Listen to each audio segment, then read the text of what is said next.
नमस्कार दोस्तों, कैसे हैं आप लोग। स्वागत है आपका इस यूट्यूब चैनल पर। तो हम लोग पढ़ने वाले हैं आज संसद। ठीक है, भाग 5 पढ़ रहे थे, जिसमें राष्ट्रपति को पढ़ लिया हम लोगों ने, उपराष्ट्रपति पढ़ लिया, प्रधानमंत्री पढ़ लिया, मंत्रिपरिषद पढ़ लिया, महान्यायवादी पढ़ लिया। तो इसके बाद हम लोग स्टार्ट करने वाले हैं संसद। ठीक है, तो ये भाग 5 के ही अंतर्गत आता है। ठीक है, संसद हेडिंग है संसद। संसद, ठीक है। पहली बात तो देखो ये है कि आर्टिकल जो 79 है उसके तहत संसद के गठन की बात की गई है। और संसद के जो अंग हैं वो कौन कौन से हैं? राष्ट्रपति, राज्यसभा, लोकसभा। राष्ट्रपति को भी संसद में गिना जाता है, क्योंकि इसलिए गिना जाता है क्योंकि राष्ट्रपति के बिना कुछ भी कार्रवाई नहीं होती है। ठीक है, तो फाइनल जो डिसीजन होता है वो राष्ट्रपति जी ही करते हैं, इसलिए राष्ट्रपति को भी गिना जाता है। अब देखो 79 आर्टिकल के तहत क्या है? संसद का गठन।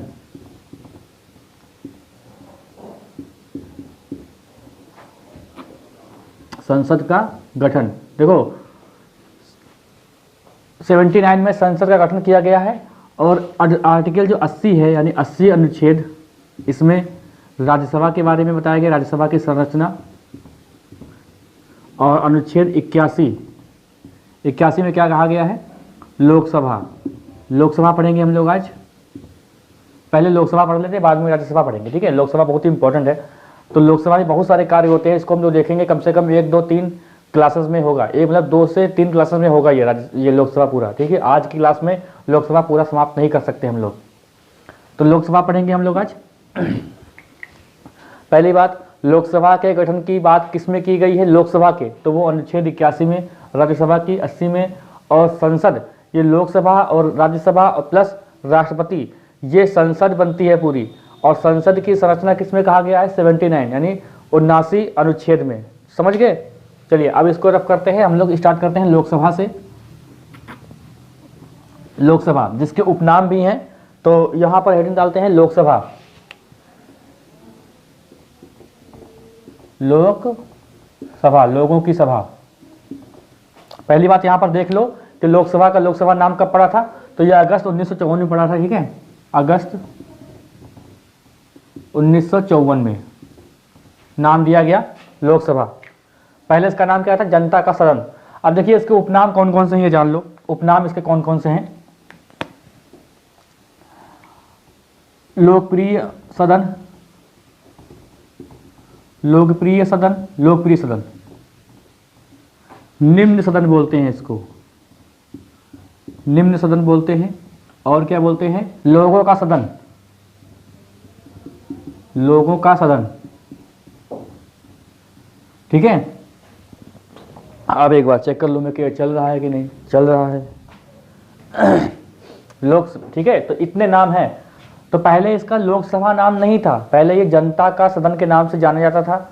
1954 में इसका नाम लोकसभा किया गया था। ठीक है, और 1954 में ही राज्यसभा का नाम राज्यसभा किया गया था। वो हम लोग आगे डिस्कस कर लेंगे। ठीक है, अब यहाँ पर सबसे पहले देखो कुछ बेसिक चीज़ें जानते हैं कि पहली लोकसभा का जो गठन हुआ था वो कब हुआ था। पहली लोकसभा का गठन कब हुआ था ये आपको बताना है। तो पहली लोकसभा का गठन कब हुआ था? 17 अप्रैल। ठीक है, पहली लोकसभा का गठन हुआ था। पहली लोकसभा का गठन 17 अप्रैल 1952। ये क्वेश्चन आता है कि पहली लोकसभा का गठन कब हुआ था? तो 17 अप्रैल 1952। और पहली मीटिंग कब हुई थी लोकसभा की? तो पहली मीटिंग कब हुई थी? पहली मीटिंग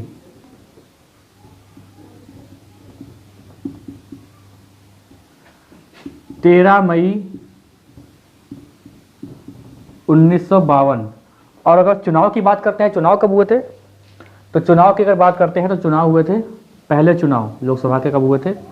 ये हुए थे अक्टूबर 1952 से फरवरी 1952 तक चुनाव हुए थे। ठीक है, 17 अप्रैल को पहली लोकसभा का गठन हुआ था, ये आपको ध्यान रहेगा। ठीक है, चलिए तो इसका नाम कब हुआ है? नामकरण कब हुआ है? 1954 में पहली लोकसभा। और इससे वर्तमान में कौन सी लोकसभा है? देखो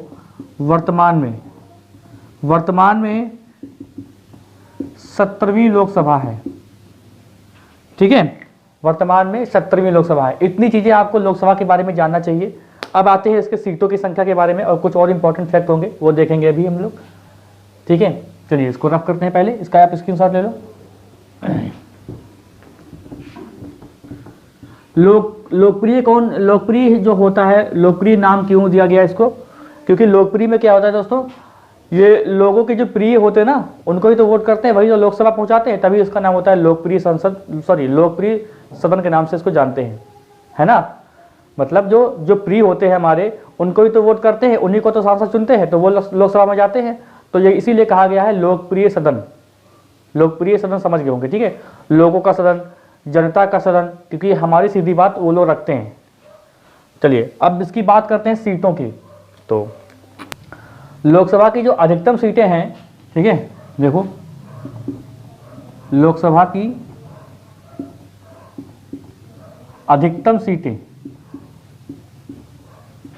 कितनी है, 552। ये ध्यान रखिएगा, ये क्वेश्चन आता है 552। इसमें से राज्य में, इसमें अगर डिवाइड करें तो राज्य में कितनी है, 530, ठीक है, और केंद्र शासित प्रदेश में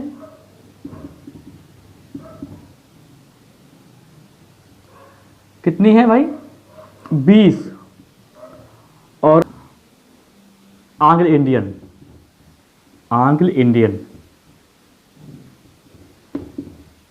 इनकी संख्या कितनी होती है, 2 होती है, जो मतलब मनोनीत करते हैं, ठीक है, 2। तो कितने हो गए भाई, देखिए जोड़ के देख लीजिए कि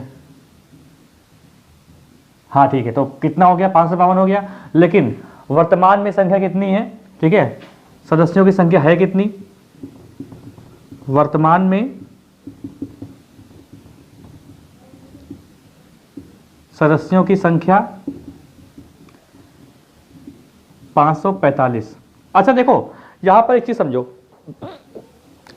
आपसे जब क्वेश्चन बनता है दोस्तों, तो ये 2 प्रकार से क्वेश्चन बनता है कि वर्तमान में लोकसभा की अधिकतम संख्या कितनी है, तो आपको 552 लगाना है। वर्तमान में लोकसभा के सदस्यों की संख्या कितनी है, तो आपको 545 लगाना। ध्यान से पढ़िएगा, कुछ लैंग्वेज इधर उधर भी हो सकती है, लेकिन आपको ध्यान रखना है, ठीक है।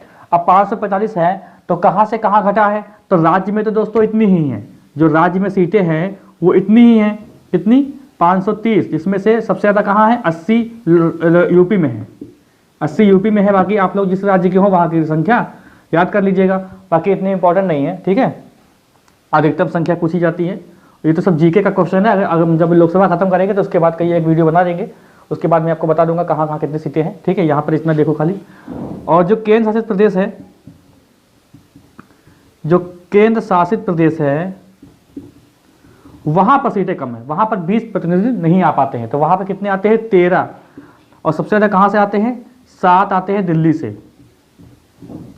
ठीक है। और फिर वही एंग्लो इंडियन, ठीक है, एंग्लो इंडियन आ जाएंगे, कितने, 2। तो जोड़ लो भाई, कितने हो जाएंगे, 545 हो जाएंगे, है ना। मतलब 13 जो है केंद्र शासित प्रदेश से टोटल हैं, जिसमें सबसे ज्यादा कहां है, 7 दिल्ली में, ठीक है, जैसे यहां पर 80 यूपी में। अब देखो जो एंग्लो इंडियन होते हैं ये कौन है, एंग्लो इंडियन वो है जिनके माता पिता में से कोई एक यूरोपीय कंट्री का है। यूरोपीय कंट्री, जब देश आजाद हुआ था तो कई सारे लोग क्या थे, यहाँ बस गए थे, तो किसी के पिताजी यूरोपीय, किसी के माताजी यूरोपीय, तो उनके जो वो लोग जो हैं वो एंग्लो इंडियन के तौर पे कहे जाते हैं। और भारत में इनकी जनसंख्या ऐसा नहीं है कि हजारों में है, लाखों में है, लेकिन अभी इतनी जनसंख्या नहीं है इनकी कि अपना प्रतिनिधि चुन के लोकसभा पहुंचा दें। तो इसीलिए क्या करते हैं, इनको मनोनीत किया जाता है कि उनका प्रतिनिधित्व करें, मतलब ये भी सोचे कि हमारा भी कोई प्रतिनिधि जो है जो लोकसभा में है जो हमारी बात रखेगा। तो देखो 331 अनुच्छेद के तहत ये जो है राष्ट्रपति जी जो हैं वो एंग्लो इंडियन को मनोनीत करते हैं, नियुक्त नहीं मनोनीत करते हैं, मतलब बिना कोई चुनाव लड़े, ठीक है, मनोनीत करते हैं 2 सदस्यों को 331 अनुच्छेद के तहत, समझिए 331 अनुच्छेद के तहत मनोनीत करते हैं राष्ट्रपति जी। जो मूल संविधान था हमारा, जो पहले संविधान था, मूल संविधान, उसमें जो लोकसभा के सदस्यों की अधिकतम सीट रखी गई थी, उसमें रखी गई थी 500, लेकिन सदस्य कितने हुए थे, 489 सदस्य हुए थे, 489 सदस्य हुए थे। ठीक है, तो अब यहां पर आपके दिमाग में ये आ रहा होगा कि लोकसभा की सीटें घटाता बढ़ाता कौन है। ये लोकसभा की जो सीटें होती हैं इनको कौन घटाता कौन बढ़ाता है? क्या अपनी मर्जी से जब चाहे तब घटा ले बढ़ा ले? तो ऐसा नहीं होता है। इसके लिए क्या होता है, एक परिसीमन आयोग का गठन होता है। परिसीमन आयोग, परिसीमन आयोग का गठन होता है एक परिसीमन आयोग। ठीक है, इसके आधार पर सीटें घटाई बढ़ाई जाती हैं। और इसके अध्यक्ष कौन होते हैं? इसके अध्यक्ष अगर हम बात करते हैं, मुख्य चुनाव आयुक्त। मुख्य चुनाव आयुक्त जो होते हैं वो इसके अध्यक्ष होते हैं।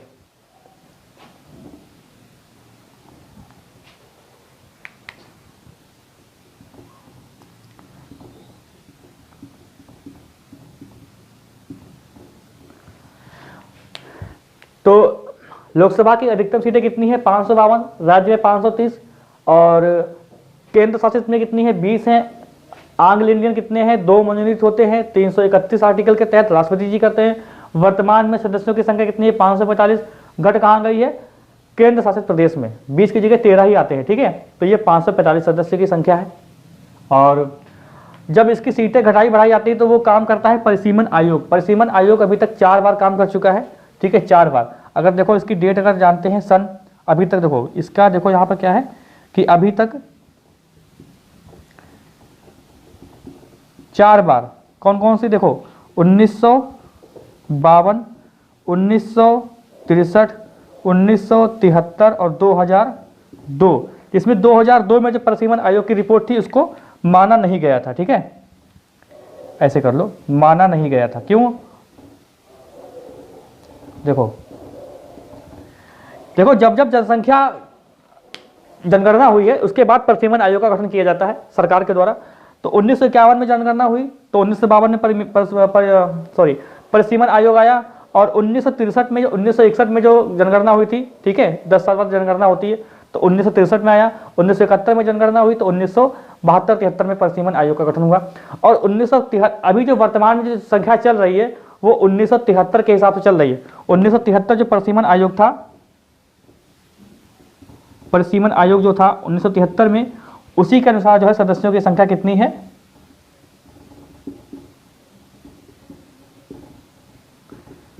545। यह यहां तो नीचे तक आ रहा है। ठीक है, 545 2002 में आया था परिसीमन आयोग, लेकिन इसकी रिपोर्ट जो है नहीं मानी गई थी। क्यों? क्योंकि जनसंख्या का आधार बनाया गया। 2001 में जनगणना हुई थी, तो जनसंख्या में यह बताया गया कि जो दक्षिण भारत है वहां पर जनसंख्या इतनी अधिक नहीं बढ़ रही है, क्योंकि वहां पर लिटरेसी ज़्यादा है। वहां पर जनसंख्या दक्षिण भारत में इतनी नहीं बढ़ रही है, तो इसलिए इसकी रिपोर्ट नहीं मानी गई थी। ठीक है, इसकी रिपोर्ट नहीं मानी गई थी। इतना आप स्क्रीनशॉट लो, तो आगे देखते हैं।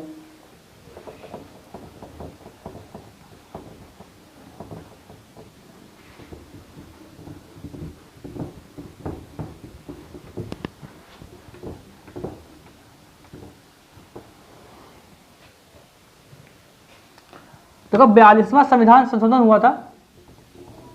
42वां संविधान संशोधन हुआ था।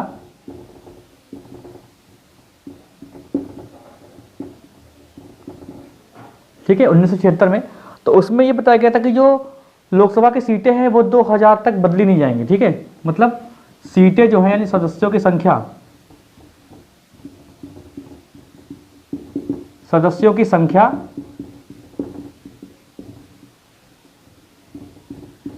2000 तक निर्धारित। ठीक है, 42वां संविधान संशोधन 1976, उसमें कहा गया जो सदस्यों की संख्या है वो सन 2000 तक निर्धारित कर दी गई है, वही 545 वाली। ठीक है, उसके बाद क्या होता है कि 2001 में जनगणना हुई है 2001 में। और जनगणना में ही तुरंत बाद क्या हुआ कि 84वां संविधान संशोधन हो गया। ठीक है, 2001 में ही क्या हुआ, 84वां संविधान संशोधन हुआ, जिसमें यह बताया गया कि जो लोकसभा के सदस्यों की जो संख्या है वो 2026 तक समान रहेगी। ठीक है,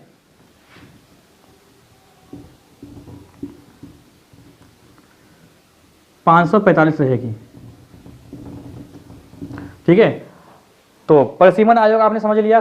परिसीमन आयोग का गठन जो है प्रत्येक जनगणना के बाद जो है राष्ट्रपति जी नहीं सरकार करती है। ठीक है, और इसके अध्यक्ष कौन होते हैं? मुख्य चुनाव आयुक्त इसके जो है अध्यक्ष होते हैं परिसीमन आयोग का, और इसमें सीटों की संख्या निर्धारित की जाती है। तो अभी तक 4 बार लग चुका है, 1952, 1963, 1973 और 2000। सन 2002 वाली मान्य नहीं की गई थी क्योंकि उसमें जनसंख्या का आधार नहीं माना गया था, क्योंकि दक्षिण भारत में जनसंख्या कम थी। ठीक है, नॉर्थ की अपेक्षा। तो फिर क्या हुआ, अब जैसे मानो 2026 तक है, तो 2026 तक तो ये सेम रहेगी। फिर देखो 2001 में जनगणना हुई, फिर 2011 में हुई, फिर 2021 में हुई। अब 21 में जनगणना हुई, लेकिन 2026 तक तो सेम रहेगी ना। तो अगली जनगणना जो होगी 2031 वाली, उसके बाद परिसीमन आयोग का गठन किया जाएगा। तब सीटों की संख्या घटाई या बढ़ाई जाएगी, जो भी इनके हिसाब से होगा। ठीक है, सदस्यों की संख्या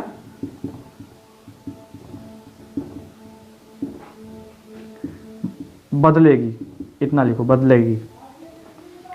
समझ गए? 2031 में सदस्यों की संख्या बदलेगी। तो सीटों के बारे में आपने समझ लिया अच्छे से। अच्छा, 42वां संविधान संशोधन जब हुआ था, तब क्या हुआ था कि इंदिरा गांधी की सरकार थी, तो वहां पर क्या हुआ था कि लोकसभा का कार्यकाल 6 वर्ष कर दिया गया था। लोकसभा का कार्यकाल ही 6 वर्ष कर दिया गया। ठीक है, फिर 44वां जब जनता दल सरकार आई थी, तब 44वां संविधान संशोधन हुआ था 1978 में, तो फिर से कार्यकाल जो है 5 वर्ष कर दिया गया था। यह किसी को नहीं पता होता है, बहुत कम लोगों को पता होता है कि इसका एक बार कार्यकाल 6 वर्ष किया गया है। ठीक है, जब 42वां संविधान संशोधन, मतलब ये मिनी संविधान कहा जाता है, इसको लघु संविधान बोलते हैं। बहुत सारी चीजें इसमें हुई थी, बहुत सारी चीजें इसमें बदली गई थी। तो इसमें एक ये भी है कि लोकसभा का जो कार्यकाल था वो 6 वर्ष कर दिया गया था। फिर जब सरकार बदली 1978 में 44वां संविधान संशोधन हुआ, जिसमें संपत्ति का अधिकार को हटा दिया गया था। बहुत ही फेमस अधिकार भी हटाया गया था, जो सब आए दिन क्वेश्चन में आता है। तो उसमें उसी संविधान संशोधन में ये हुआ था कि जो लोकसभा का जो कार्यकाल था फिर से 5 वर्ष कर दिया गया था। अगर वो 5 वर्ष कार्यकाल नहीं किया गया होता तो आज हम लोग 6 वर्ष कार्यकाल देख रहे होते लोकसभा का। ठीक है, तो ये बातें आपको अच्छे से समझ में आ गई होंगी, नोट कर लेना ये बात। अब 2031 में सीटें बदलेंगी, क्योंकि 2026 तक तो संशोधन के द्वारा रिजर्व हो गई है, मतलब इतनी सीटें तो रखी गई हैं, 545 कर ही दी गई है। अब 2031 में जब जनगणना होगी, उसके बाद परिसीमन आयोग आएगा, तब यहाँ पर संख्या बदली जाएगी। ठीक है, इसका स्क्रीनशॉट लो, आगे चलते हैं। तो लोकसभा जो सीटें हैं इसमें कुछ आरक्षण भी है। आरक्षण क्या है? SC ST का आरक्षण है इसमें, SC और ST का। ठीक है, जो 545 सीटें हैं उसमें SC ST का आरक्षण है। ठीक है, SC की सीटें कितनी निर्धारित की गई हैं और ST की सीटें कितनी निर्धारित की गई हैं। और आरक्षित जो सीटें हैं SC और ST की, तो इसमें कितनी टोटल हैं? वो है 131 सीटें इसमें आरक्षित है। ठीक है, 131 सीटें आरक्षित है। अब आरक्षित का मतलब ये नहीं है कि इनके सीधे सीधे चुनाव जो है उसमें क्या नाम सांसद बना दिया जाएगा, ऐसा नहीं है। ये मतलब इनकी सीटें रिजर्व हैं, इस सीट पर खाली SC ST ही लड़ेंगे, जहां पर आरक्षण है वही सीट उनको दी जाएगी। चाहे कोई भी सरकार हो जाए, कोई भी मतलब पार्टी हो, राजनीतिक पार्टी, वो अपना कैंडिडेट जो है वहां पर अगर SC की है तो SC ही कैंडिडेट सारे उतारेंगे। तो ये 131 लोग जो है SC ST के होने चाहिए, ये सीट रिजर्व है। और ये किस अनुच्छेद के तहत है ये भी जान लो, ये है 330 आर्टिकल के तहत। 331 में क्या है? मनोनीत सदस्यों का जो सदस्य जो आंग्ल इंडियन क्या बोलते हैं, आंग्ल भारतीय, जो आंग्ल भारतीय हैं उनके लिए आर्टिकल 331 कितना है? 331 है। और जो SC ST हैं उनके लिए अनुच्छेद 330 के तहत सीटें रिजर्व की गई हैं। अब यहाँ पर ये जान लो कि SC के लिए कितनी है, तो SC के लिए है 84 और इनके ST और ST के लिए है 47 सीटें। तो कितना? ठीक है, तो ये जान लिया। ये क्वेश्चन आता है कि SC के लिए कितने सीटें रिजर्व हैं या ST के लिए कितनी रिजर्व हैं या टोटल SC ST की सीटें कितनी रिजर्व हैं लोकसभा में, तो आपको ये सब जानना जरूरी है। ठीक है, अब देखो 334 जो अनुच्छेद है, आर्टिकल 334,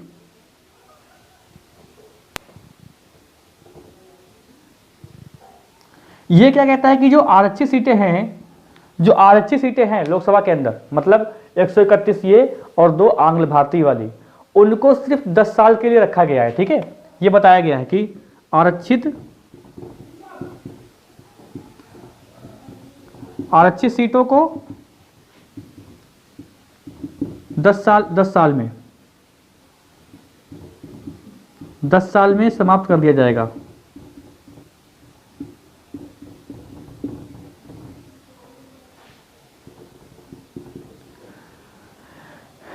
लेकिन क्या होता है कि संविधान संशोधन करके 334 में इनकी सीटों को 10 साल के लिए और आगे बढ़ा देते हैं।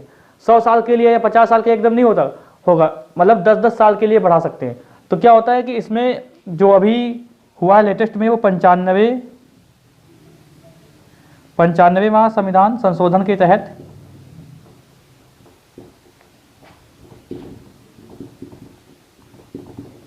2020 तक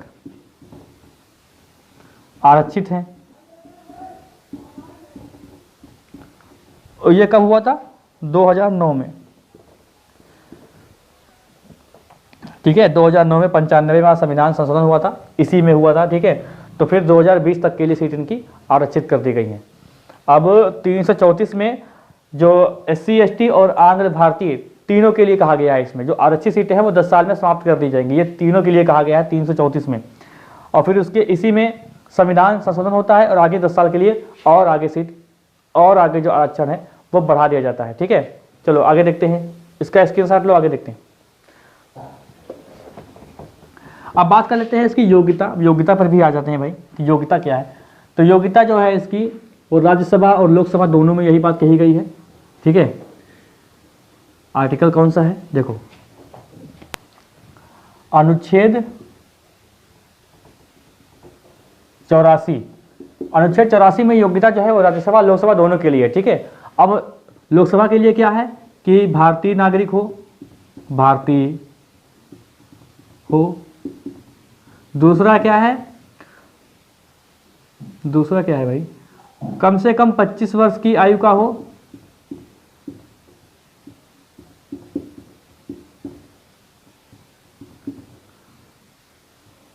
पागल व दिवालिया घोषित ना हो।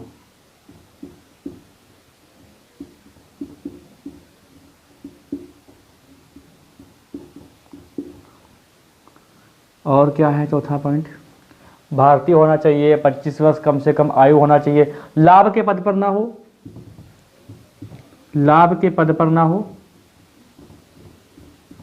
मतलब आप कहीं सरकारी नौकरी ना कर रहे हो, छोड़ना पड़ेगा उसको पहले। फिर 5वां पॉइंट यह कहता है कि संसद द्वारा बनाए गए नियम,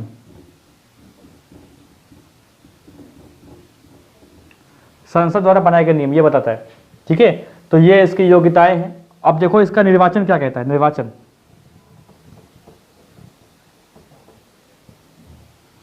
निर्वाचन क्या है कि इसमें प्रत्यक्ष प्रणाली है मतदान की। तो प्रत्यक्ष मतदान प्रणाली,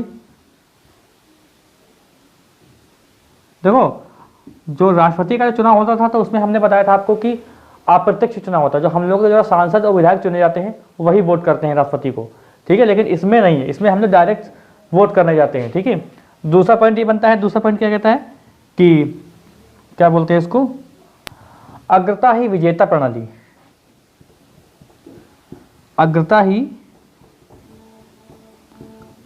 प्रणाली, बोलते हैं इसको। देखो मतलब ये हुआ अग्रता ही विजेता, मतलब राष्ट्रपति में मैंने बताया था कि राष्ट्रपति में एक नियम ये होता है कि 50% प्लस 1 वोट मिलेगा तो वो जीतेगा राष्ट्रपति। ठीक है, इसमें क्या होता है कि मान लीजिए कोई भी खड़ा हो, A B C D 4-5 जितने भी लोग खड़े हों, जिसको सबसे ज़्यादा वोट, मान लीजिए इसको 10 मिले, इसको 11 मिले, इसको 12 मिले, इसको 13 मिले, तो ये D वाला जीत जाएगा। तो ये मतलब क्या होगा, जिसको सबसे ज़्यादा वोट वो विजेता रहेगा। लेकिन राष्ट्रपति चुनाव में ऐसा नहीं था, उसमें मैंने बताया था आपको अच्छे से कि कैसे चुनाव होता है। ठीक है, देख लीजिएगा उसको। तो ये मतलब हो गया प्रत्यक्ष, जो निर्वाचन इसका होता है वो होता है प्रत्यक्ष मतदान प्रणाली से। और क्या होता है कि अग्रता ही विजेता प्रणाली, मतलब जो पहले जिसको सबसे ज़्यादा वोट मिलेंगे वो जीत जाएगा। ठीक है, अब आते हैं अगले पॉइंट पर, बस करूँ मैं इसको।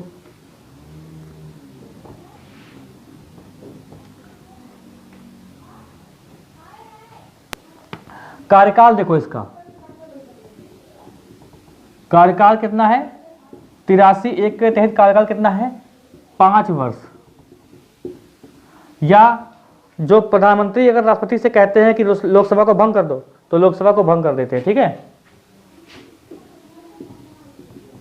प्रधानमंत्री द्वारा लोकसभा को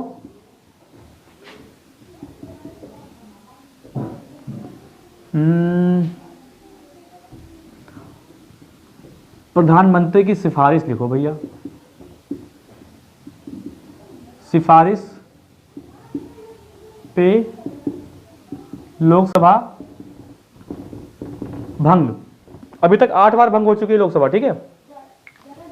तो 5 वर्ष जो है प्रधानमंत्री की सिफारिश पर लोकसभा भंग हो जाती है। फिर दूसरा पॉइंट ये देखो कि जैसे कि इसका जो कार्यकाल है वो कितनी बार बढ़ाया जा सकता है। अगर राष्ट्रीय आपातकाल हो तो इसका एक बार में अधिकतम 1 साल जो है बढ़ाया जा सकता है कार्यकाल।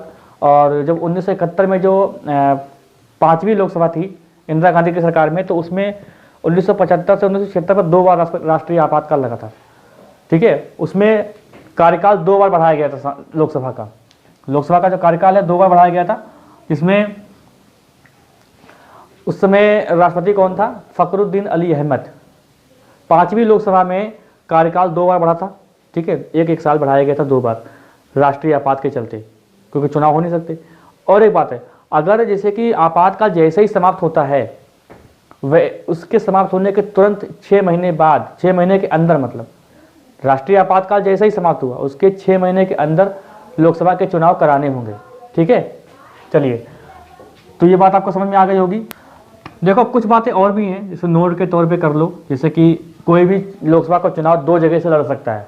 लोकसभा का चुनाव जो है 2 जगह से लड़ सकता है कोई भी, किसी भी देश के कोने से, ठीक है। लेकिन उसको जीतने के बाद 1 सीट छोड़नी पड़ती है, 1 सीट छोड़नी पड़ती है। और दूसरी बात देखो, इसकी जमानत राशि कितनी होती है। जमानत राशि क्या होती है, वो होती है 25,000 रुपये, 25,000 रुपये, ठीक है। 25,000 रुपये होती है। और जो SC ST होते हैं, SC ST, उनकी 12,500। और अगर 1/6 वोट से कम पाते हैं ये, से कम, तो जमानत राशि जो है वो जब्त हो जाती है, ठीक है, जब्त हो जाएगी, ठीक है। तो कार्यकाल जो है 83(2) के तहत 5 वर्ष है। अगर उससे पहले अगर प्रधानमंत्री अगर राष्ट्रपति से कहते हैं कि लोकसभा को भंग कर दो तो लोकसभा भंग हो जाती है। अभी तक 8 बार हो सकी है, ठीक है। ये 25,000 जमानत राशि है इस समय। SC ST के लिए 12,500 है। और 1/6 वोट से अगर कम मिलता है तो जमानत राशि जब्त हो जाएगी, ठीक है। तो इस क्लास में इतने रखते हैं, और नेक्स्ट में इसके आगे देखेंगे हम लोग, जो भी इसके बारे में बचा होगा पार्ट वो हम लोग अगली क्लास में देखेंगे। तो चैनल पर जो लोग नए हो कृपया सब्सक्राइब कर लें, बेल आइकन और जिससे आपको वीडियो को नोटिफिकेशन मिलता रहे। वीडियो को शेयर करना मत भूलिएगा, वीडियो को लाइक कर दीजिए। मिलते हैं हम लोग अगली क्लास में। कोई डाउट होता है तो आप कमेंट कर सकते हैं।